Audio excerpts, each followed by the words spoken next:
what we've done is we've identified, we started off with 10 topics that are hot topics in the field of education, sent them out to various people. We then took a survey to narrow the 10 down to 4.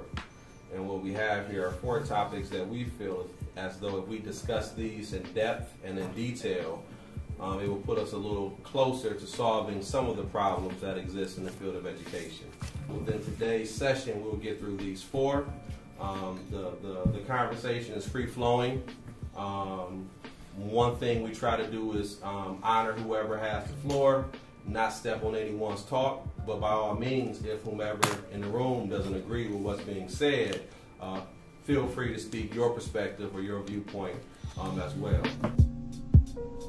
It kind of made me question, is the current system still effective? And one part of that system is the mechanism by which we measure success, which is by and large standardized testing. So that's kind of what came to mind, the framework behind the question. And so based on that, I would have to say that then it's not effective, because every student learns differently. Every child has their own way to pick up something. So if the only measure is by one standard, then it can't be effective, because it's not reaching the multiple ways that the children are able to learn. You say still effective. I'm like, what does that mean? Are we getting better? Or, y'all think you could change it to getting better, but still effective? I don't know if we were.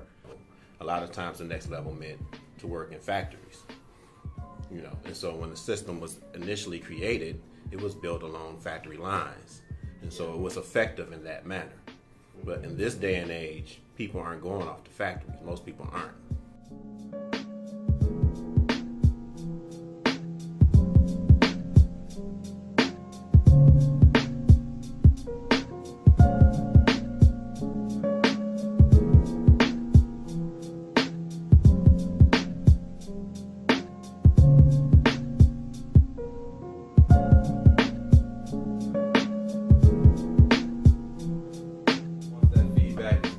Sometimes it becomes a point of contention. Yeah. And sometimes the more feedback you give, it becomes a point, counterpoint.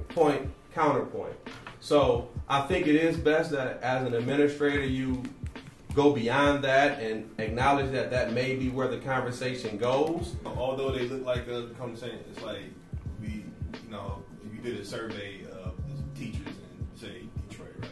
How many of them live in Detroit? How many of them have kids in Detroit public schools? How many, you know what I'm saying? And now you say, now we got like a rift, you know what I'm saying? I definitely understand that Title I, Title II, and the others are there to be used for those reasons, but the reality is that oftentimes they're not. My goal is to provide opportunity and to lessen the gap of whatever student may face. Also to build systems such that students of color definitely are not lost in the big picture. The SAT, like vocabulary and inference and stuff like that, he did the research. It was like 80% of the vocabulary words in the SAT can be found in rap songs. People don't realize what happened. He took the MIP from the new teacher.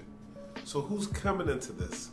When you already got to work a second job, then I do 30 years, and I still don't have a pension. Then I got student loans. Now that the job ain't paying, it's not even cost effective for me to even be a teacher right now because of all the stuff that's happening.